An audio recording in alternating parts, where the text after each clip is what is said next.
ప్రకటన గ్రంథం. ఏమిటా మనోహరమైన స్థలం, ఎలా ఉంటుందో అనేటువంటిది 21వ అధ్యాయము 19వ వచనం నుంచి.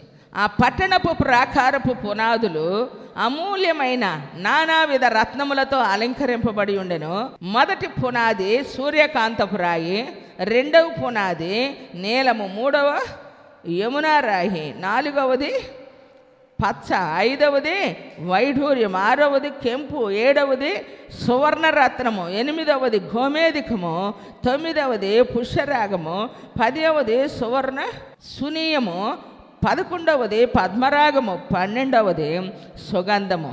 దాని 12 గుమ్మములు 12 ముత్యాలు. కొట్టు చాపట్లే గట్టిగా. 21వ వచనం. ఒక్కొక్క గుమ్మము ఒక్కొక్క ముత్యముతో కట్టబడి ఉన్నది. పట్టణపు రాజవీధి శుద్ధ సువర్ణమయమై స్వచ్ఛమైన స్ఫటికమును పోలి ఉన్నది. దానిలో ఏ దేవాలయము నాకు కనబడదు.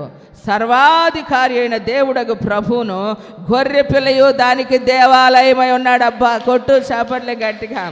ప్రైజ్ ది లార్డ్, హల్లెలూయా. ఆ పట్టణంలో ప్రకాశించుటకై సూర్యుడైనా చంద్రుడైనా దానికి అక్కరలేదు. ఎందుకు? దేవుని మహిమయే దానిలో ప్రకాశించుచున్నది. గొర్రె పిల్లయే దానికి దీపమంట. దేవునికి మహిమ కలుగును గాక. జనులు దాని వెలుగునందు సంచరింతురు. భూరాజులు తమ మహిమను దానిలోనికి తీసుకొని వత్తురు. అక్కడ రాత్రి లేనందున దాని గుమ్మములు పగటివేళ ఏమాత్రమును వేయబడవు. జనములు తమ మహిమను ఘనతను దానిలోనికి తీసుకొని వచ్చేదరు. గొర్రెపిల్ల యొక్క జీవగ్రంథమందు వ్రాయబడిన వారే దానిలో ప్రవేశింతురు. కానీ నిషిద్ధమైనది ఏదైనను, అసహ్యమైనది దానిని, అబద్ధమైన దానిని జరిగించువాడైనను దానిలోనికి ప్రవేశింపనేరడు. కొట్టు చప్పట్లు, చేతులు పైకెత్తి కొట్టు. స్తోత్రం. గంభీరంగా చెప్పు నా దేవునికి. స్తోత్రం, స్తోత్రం, స్తోత్రం, స్తోత్రం. నిషిద్ధమైనది, అసహ్యమైన దానిని, అబద్ధమైన దానిని దానిలో జరిగించువాడు ఎవడను ప్రవేశింపనేరడట. ఏమండి? రాత్రి పగలను ఏలుటకు సూర్యుడైనా చంద్రుడైనా ఉండడంట. దీపకాంతి అనట. ఇక్కడ మనకు తలుపులున్నా దొంగలు పడుతున్నారు, సెక్యూరిటీ ఉన్నా దొంగలు పడుతున్నారు, ఏటీఎంకే బ్యాంకులో ఉన్న డబ్బు కూడా దొంగలు పడుతున్నారు. మనిషికి రక్షణ లేదు, మనసుకి రక్షణ లేదు. మనసును కూడగట్టుకొని సంపాదించిన సంపాదన కూడా రక్షణ లేదు. కానీ అక్కడ తలుపులు ఉండవట. కొట్టు చప్పట్లే గట్టిగా. ఎందుకు? రాత్రి ఉండదు కాబట్టి. గొర్రె పిల్లయ్యే దీపకాంతి ఉన్నాడు కనుక. ఏమండి? ఎంత అద్భుతమైనటువంటి ప్రదేశంలో మనము కోట్ల రూపాయలు ఖర్చు పెట్టినా అక్కడికి మనం వెళ్ళలేం. ఈరోజు ఏదేను వనాన్ని చూడటానికి ఎట్లా వెళ్తే చూడగలుగుతాం. యేసుప్రభు సంచరించిన స్థలాలు చూడటానికి యెరూషలేము వెళ్తే చూడగలుగుతాం. కానీ ఒకవేళ ఇక్కడ ఏదేను చూడలేకపోయినా, అక్కడ ఉన్నటువంటి యెరూషలేమే చూడలేకపోయినా, సృష్టిలో ఉన్నటువంటి 7 వింతలలో ఒకదానినైనా మనము చేరలేకపోయినా యేసయ్య మనకు అద్భుతమైనటువంటి ఏమండి కృప ఇచ్చారు. అదేమిటంటే శ్రేష్టమైనటువంటి మనోహరమైన స్థలములలో పాలు ప్రాప్తించాడు. కొట్టు చాపట్లే గట్టిగా. దీనికి చదువుతో పని లేదండి, డబ్బుతో పని లేదు, పలుకుబడితో పని లేదు, తెలివితేటలతో పని లేదు. యేసుక్రీస్తునందు నీతి కలిగినటువంటి వారిగా పాపమును విడిచిపెట్టి పరిశుద్ధుడైన యేసుక్రీస్తు రక్తంలో కడగబడినటువంటి మన యొక్క అనుభవాన్ని, నిషిద్ధమైనది, అసహ్యమైన దానిని మనం ఏం చేయాలంటే అబద్ధమైన దానిని జరిగించకుండా దేవుని సన్నిధిలో మనం ఉన్నప్పుడు మనందరికీ కూడా ఇన్విటేషన్ ఉంది. అందుకని భక్తుడు అంటాడు 15వ అధ్యాయం 1వ వచనంలో, నీ గుడారములో అతిథిగా ఉండదగిన వాడు ఎవడు? కొట్టు చాపట్ల గట్టిగా. అసహ్యమైన దానిని, నిషిద్ధమైన దానిని, అబద్ధమైన దానిని జరిగించకూడదు ప్రియులారా. ఎందుకంటే దేవుని మందిరంలోనికి మనం వచ్చినప్పుడు మన ప్రక్కవారితో మనం పలకరించకూడదు, మాట్లాడకూడదు. ఏమని? సైలెంట్లో ఉండిపోవాలా. ఎందుకంటే పిన్ డ్రాప్ సైలెన్స్ అనగానే స్కూల్లో పిల్లలు ఎంత క్రమశిక్షణలోనూ చేతులు కట్టుకొని మరి నోటి మీద ఏలేసుకొని మరి చాలా జాగ్రత్తగా ఉంటారు. మనం పెద్దవాళ్ళం కాబట్టి కాలేజీ పిల్లల్ని, చర్చికి వచ్చే వాళ్ళని వయసు వచ్చింది, జ్ఞానం వచ్చింది కాబట్టి వాళ్ళకి ఆ విధమైన బాధ కాదు.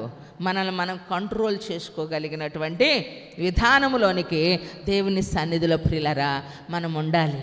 దేవుని సన్నిధిలో మనకిచ్చిన ఈ గొప్ప స్వాస్థ్యము మనకు ఇచ్చాడు కనుకనే దేవుని సన్నిధిలో మనము నిలబడగలిగిన వారిగా ఉండాలి. ఎందుకంటే మన దేవుడు మనల్ని ఏదో కఠినమైనటువంటి శిక్షణలో మనల్ని ఉంచటంలా, స్వేచ్ఛాపూరితమైనటువంటి స్వతంత్రంగా మనల్ని మనమే స్వాధీనపరుచుకోగలిగినటువంటి కృపలో ప్రవక్తల ఆత్మల వారి స్వాధీనంలో ఉన్నాయి అన్నట్లుగా దేవుని ఆత్మ కలిగినటువంటి ప్రతి ఒక్కరు కూడా స్వతంత్రంగా స్వేచ్ఛగా బ్రతికేదానికి, హృదయపూర్వకంగా బ్రతికేదానికి దేవుడు మనకి కృప ఇచ్చాడండి. కానీ లోకంలో మనం ఏం చేస్తున్నాం? స్వల్పమైనటువంటి వాటి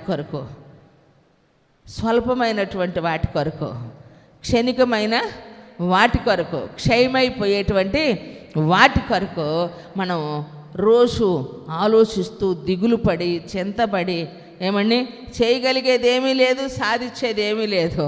కానీ నువ్వు సాధించాలి అంటే అడుగులు ముందుకు వేయాలి, నీ ఆలోచన ద్వారానే మార్చుకోవాలా. ఏదైనా నేను సాధించగలను, పొందుకోగలను, దీన్ని కలిగి ఉండగలను అన్నటువంటి మనోధైర్యం మనిషికి ఎప్పుడైతే కలిగిదో దాన్ని చేసే సామర్థ్యతను కూడా దేవుడు నీకు ఇచ్చును గాక. బైబిల్ ఒక మాట సెలవిస్తూ ఉంది ప్రియులరా, దేవుని సన్నిధిలో ఏది మనోహరమో 58వ అధ్యాయము 13వ వచనం, యెషయా గ్రంథం. విశ్రాంతి దినమున, ఏ విశ్రాంతి? నా విశ్రాంతి దినమున వ్యాపారము చేయకుండా నాకు ప్రతిష్ఠితమైన దినమని నీవు ఊరకుండని ఎడల, విశ్రాంతి దినము మనోహరమైనదియు యెహోవాకు ప్రతిష్ఠిత దినమనియు ఘనమైనదనియు అనుకొని దాన్ని ఘనముగా ఆచరించిన ఎడల, నీకిష్టమైన పనులు చేయకయు, వ్యాపారము చేయకయు, లోకవార్తలు చెప్పుకొనకయు ఉండిన ఎడల నీవు యెహోవా యందు ఆనందించేది. కొట్టు చాపట్ల గట్టి కొట్టు. దేశము యొక్క ఉన్నత స్థలముల మీద నిన్ను ఎక్కించేదను, నీ తండ్రి అయిన యాకోబు స్వాస్థ్యమును నీ అనుభవములో ఉంచేదను. యెహోవా వాక్కుయు ఇదే. కొట్టు చాపట్ల గట్టిగా. ఎందుకంటే నా విశ్రాంతి దినమును వ్యాపారము చేయకుండా, అంతే, చేయకూడదు.